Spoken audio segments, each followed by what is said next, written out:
Alright mga katambay, maligayang pagbabalik sa Katambay Vision Vlog. Andito pa rin tayo sa may Commonwealth Avenue.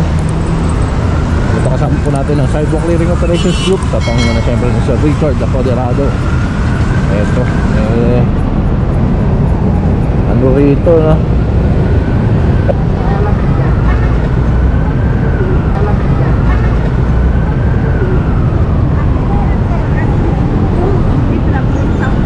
sabihin mo, nakakasagawa natin. Oo, sige.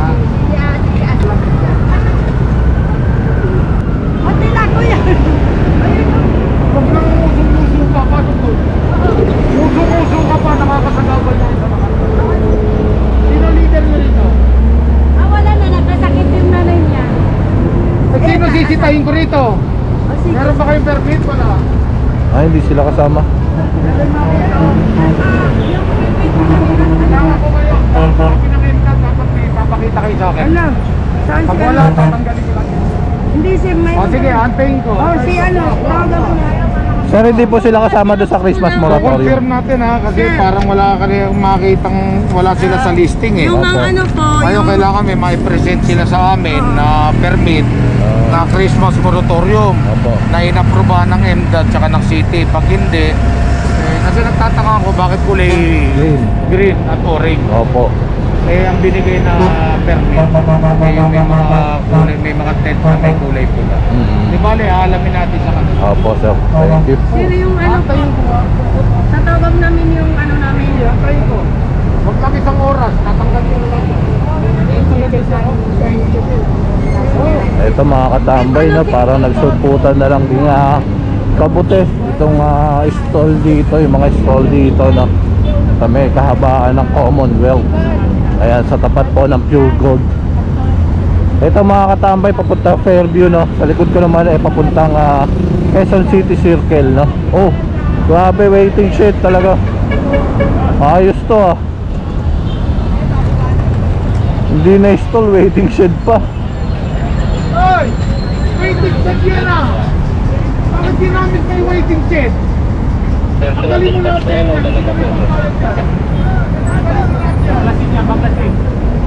Ayaw nyo kukulis kayo ko yan! Tanggalin mo natin!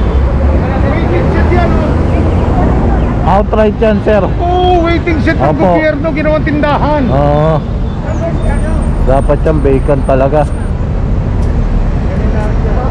Ayos to. Tanggalin mo lahat yan! Bakit kayo kukulis kayo? Waiting shed talaga, no? Hindi lang yung katulad na ito na ano, naglagay lang ng canopy tapos ginawang stall. Ito talaga yan, no? Parang kabaskusan naman din yan, no? Opo. Basta salbahin nyo, ginastusan ng taong bayan yan. Oo, Ginawa tapos mo sila tindahan. makikinabang, Sino may no? paintulot sa inyan? Ha? Uy! Sino may paintulot sa inyan? Sino nagbigay ng paintulot na makapagtinda kayo rito? Sa waiting shed. Sino? Emily po. Sino yung Emily? Kukumpis kayo ko yan, tanggalin mo. Huwag mo na isabit yan dyan kasi tatanggalin yung lahat yan. Ayan mga katambay, no? Ilagay mo Yung na ang mahal ng ano ng tindahan ni sir at saka saan? taong bayan ang gumastos sa tindahan niya. In fairness, no? Taong bayan.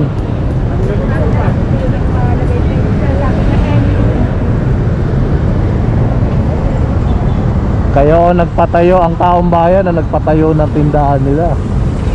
Yung waiting shed, ginawang tindahan. Opo. Alam nyo, hindi ko na maisip itong ano kung anong puso meron to Waiting shed. Para sa taong bayan, ginawang tindahan. Sira. O pang-publiko yan Public use. Opo. Ayan na ano si Sir Richard na mga katambay.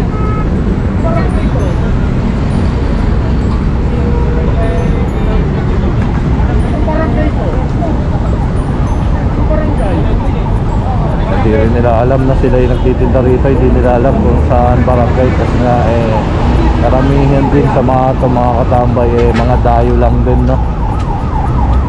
So alam niyo naman siguro kung saan sila nakatira. May congressional. May ID ka ba? Ha?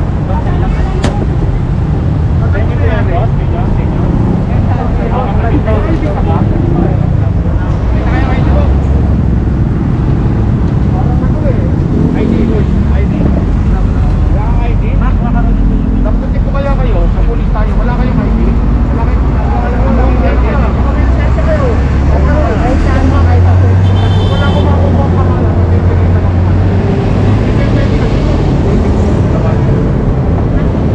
Sige, kuha mo siya. Maniwala ka sa akin. Anong maniwala?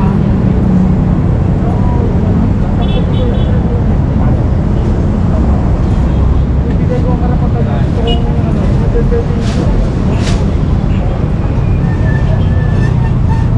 Yan, kahit siguro kayo mga katambay, no? Mga nagbabayad ng buwis, sasama din ang loob sa ganito kasi nga taong bayan ang nagpagawa na itong waiting shed na to, no? Tapos ayan sila lang ang makikinabang. Kaya si Sir Richard at ang ating scope ganun na lang ang kanilang sama ng loob din, no?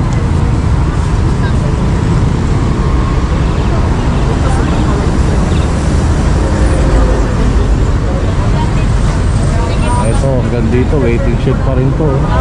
Tatagalin po namin. Hindi po namin alam, sir. Kaya tatagalin Hindi daw nila alam, hindi daw alam nila mo. Dinanay ko din ang may-ari. Dahil ko nagpakilang. Sabi mo kapatid mo. O pamangkin mo.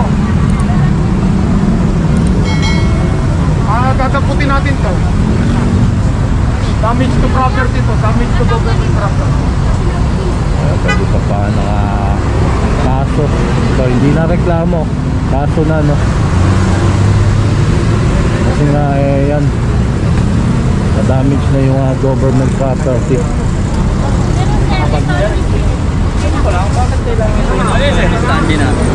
Sir, pag labas na po ng ng establishment, dapat po yung mga signages nyo dapat po nasa sakop ng Saan kayo, sir? Sa McDo, sir. Sir, napakatagal na namin pinatatanggal nyo. Nakikita nyo naman, that's not your property anymore. It's a government controlled area. Napakarami na nagre-reklamo, that's illegal act na. Ilang beses na namin pinaalis yan. Actually, sir, sorry wala kasi nakakarating sa amin na bawal. So, siguro yung Kasi building... nga ganito yan eh. Naglagay kayo dyan, hindi rin naman kayo nagpaalam eh. Kanino ba kayo nagpaalam? Yung sa may building ko. O sabihin mo sa kanya, pumunta siya sa MMDA, i-claim niya kasi kinumpis ka namin sa titulo niya, sa property line niya. Patutunayan ko kayo sa bangketa namin kinuha. So, Diba? bawal po talaga sa area. Pwede po ba lagyan yung hindi iyo? Hindi kasi matagal na kasi sa area na. So, kaya yung tanong namin. So, parang ilang taon na o ilang months na. Kita mo yung bigat, yun ang concern ninyo eh. Ginawa niyo siyang napakabigat para hindi kagad makuha ng ordinary operation. Diba? Kano yung coordination? Saan po kami Sidewalk clearing po kami, sidewalk clearing. Anong pangalan mo po? Peter po. Peter, saan kang branch? Dito po sa McDo. Ito, so ganito, ano ba ang concern mo? Gusto mo ma-retrieve? Yes, sir. Pumunta ka sa akin mamaya sa team mo. Dali mo yung signage card dito sa sinasabi. Kaso sir, ang problema... Wala na ID, meron ba? Wala. Huwag na kayong magulit, huwag ka na magulit, huwag mo ko sabuhan. Damage to property yan, government property to. ID lang kailangan ipakita mo pa rin. Pakilala ka lang. ID Hindi lang. kami pwedeng, wala akong concern. Kami nagreklamo, ha? Kami, public servant kami, pwede rin kami magreklamo. Ha? Pag kinwestiyon ako, bakit hindi kita inano, meron akong papakita sa kanan. Pero baka pwede siya mga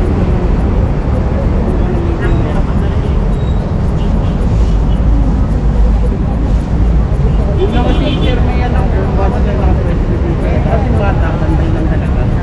ini. Paano bang hindi alam, pare? I mean, kumbaga, Ilang taon na ba yan? Ha?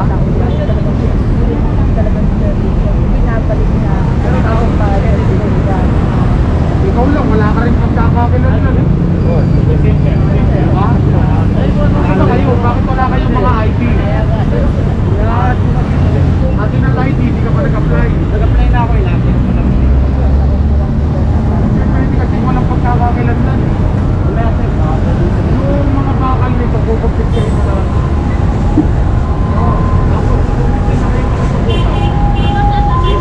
Hindi tatanggalin, kami magtatanggal.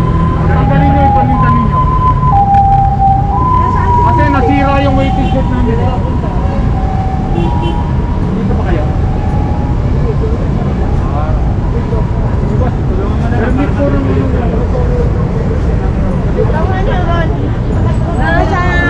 Nasa tayo Emily. Ano? Tayo Emily. O, hanapin mo si Emily. Papuntahin nyo rito. Hindi pwede mo wala kayong kopya. Okay lang, nasa na. Yung kailangan meron kayong moratorium. Permit, permado ng ano yun. Yung barangay naka-attach yun doon. Ayan ang listahan, no? Tingnan nyo. Nasirok sa kuha. Yung pinola sirok. Moratorium permit, hindi barangay clearance. Nakalagay yun doon. O, ayan. Kasi wala kayo sa listahan eh. Oh. Wala rito eh. Commonwealth ito. Wala kayo eh. Bayad kami sa ano eh. 25 na. Meron pa nga 65 Mercury.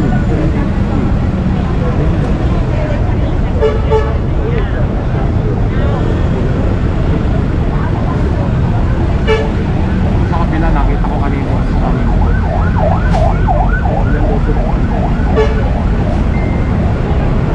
Ayan mga katambay, no, meron naman kasama naman yung mga pwesto na to doon sa may listahan na hawak ni Sir Richard. Problema lang etong isa na to. Ito yan, waiting shed. So outright yan. Kahit meron pa man sila permit, tatanggalin yan, no. Tanggalin mo kasi bubuksan natin yan. Bubuksan ko yung waiting shed dito. Meron na tayo. Tanggal ko na to.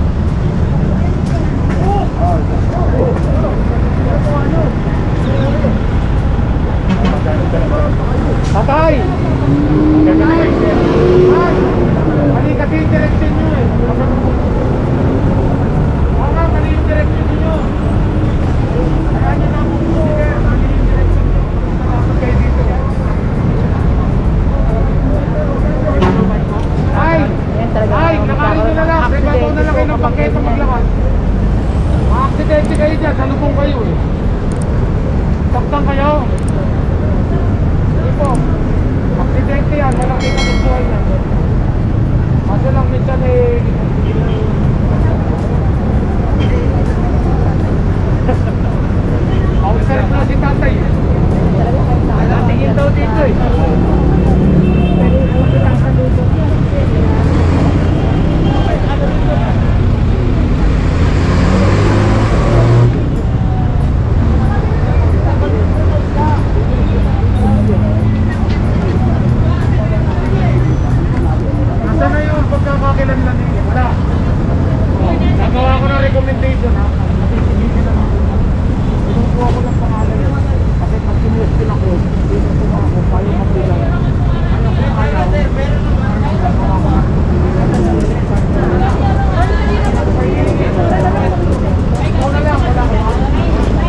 lang yun, no?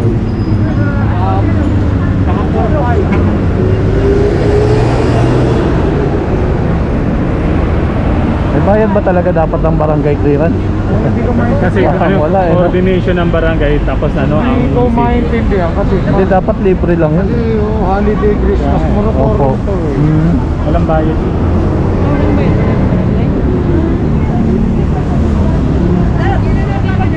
Masabay talaga kami sa barangay. Kaya naman siguro dapat very minimal eh. Opo. Instead na Di 1,000 plus. December lang. Para po nung ID. Ito po, kausapin niyo muna si Emily, nandito ka na ba? Hindi ba pwede siyang pumunta rito? Nasa hospital kasi. Emily! Emily, oh, dito kami sa MNDA sidewalk clearing. Isa lang ang itatanong ko sa iyo, ha? Isa lang. Unang, alam ko hindi mo sila binigyan ng kopya ng mga moratorium permit. Pero, bigyan nyo sila ng kopya. Ito pa, isa ko itatanong lang kayo, ha? Pinayagan mo ba yung waiting shed na gawing tindahan?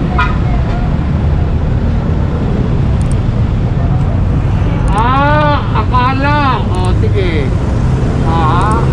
Tanong natin sa pugo. Ano? Hindi mo alam na ang waiting shed eh. Yun ang ginawang tindahan? Basta pa na sa Richard ng presidente na lang yung type leader po. Ang mga Okay lang nga, vendors. itong waiting shed, pinagawa ng taong bayan, ginawang tindahan.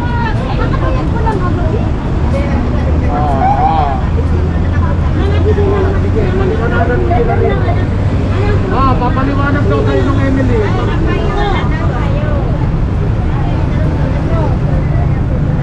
Ayaw nyo nung paliwanag ko na ano eh. Okay na. Tanggalin ko na nga yung kanina ko. Ang problema, naipon na, nakita na. Alam mo naman yung kanina ko, defense na.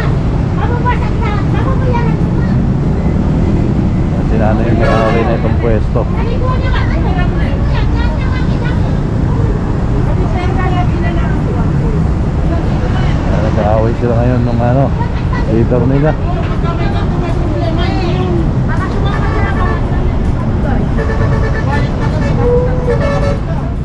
Nag-aaral pa lang. Yung waiting shed, para saan yan?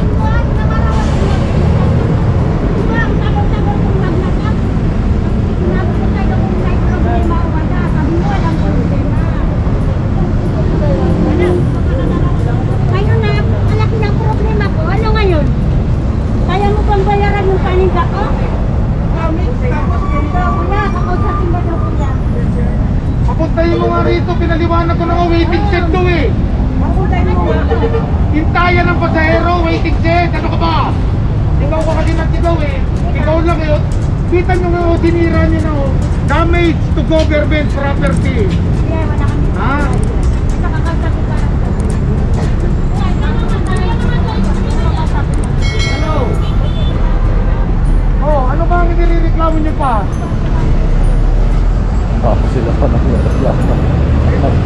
Pinaligpit ko nga sila. Ano pa ba ang kailangan mo? Oh, kaya nga, anong nireklamo nila? Ito, hindi naman pala ako gusto kausap eh. Ano ba? Ano pala ako gusto kausap? Sabi mo, pumunta na lang dito. Kagabi, nandito siya, naningil. Ngayon, wala. Kasi may problema. Ano ba yan? Ako kayo gusto ko Hindi nyo ba naiintindihan waiting shed? Naintindihan namin sir. Ang problema lang kasi yan yung... Baka kasi sigaw ng sigaw. Sino ba sinisigawan mo? Siya o ako? Kala ko. No, walang problema sa iyo sir. Ito lang kasi ang kausap ko eh. Hello? Pumunta ka dito. Ito mga ano. Ayun nga sila sir yung napahamak na dahil di po nga sila pinapwesto sa may waiting shed.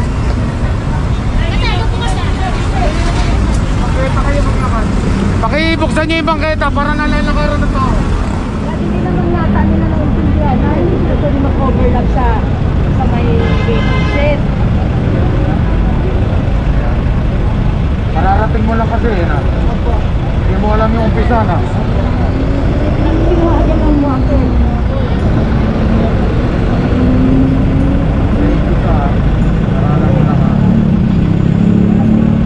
Late ka na kasi.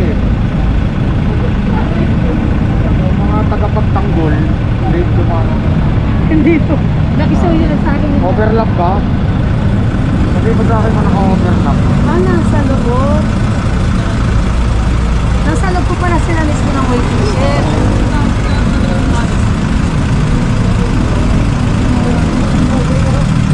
Wala mo. Okay na. Speechless ka na ha. Sa'yo ko naman pwede makuha. Tama lang naman namin na mali eh. Baka po pwede makisuyo, sir. Ano ba yung nakakuha sa'yo? Hindi po, wala po sa akin kaya lang. Yun nga po, kasi yung leader nila, pinapag... Wala naman yata ng umpisa eh. Wala. Wala naman ng umpisa yata eh. Kayo, ano bang kinuha nyo rito? Wala naman ng umpisa. Bakal daw po. Sige nga, sabihin mo sa akin kung Ayan, nasaan. dito nga ng umpisa na sila sa Sabi lang Richard po na. nila sa akin. Ikaw talaga, ang alam mo, Marites. Ha? Ikaw talaga. Sir, matino po ako. Sir, sana po ko na kahit itanong sa MDAD. Ako po, hindi ako rules ba yun? Ate, paano lang bakit ka nag-contact yung sabi nila? Sabi nila. Eh kasi tinawagan po ako ng leader nila. Sabi sa akin, bro, makasuyo naman ako. Okay na yan. Ayaw ko po umangkin na yung sa akin. O yun na nga sinasabi ko. Di ba, ang Yun sabi nga lang po, sa akin, bro, kinumpis itanong ka nila mo. Sir Richard, mga katambay, no? Yung mga bakal. Ito, may nagtiplay pa si ate na may kinumpis ka raw. Ang nagtanggal na nga lang ay yung mga vendors din, no? Sinasabi nila na pag-withdraw sa kanila yung email.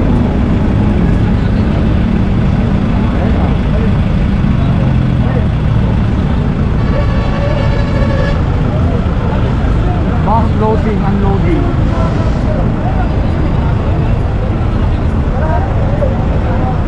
Sila po yung nagbaklas, ma'am. Saan kami kinuha sila nagbaklas? Sila po nagbaklas.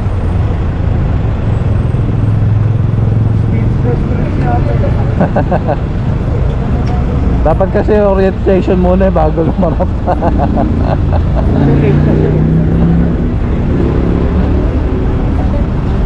So ayan mga katambay, babalik ulit ang katambay episode.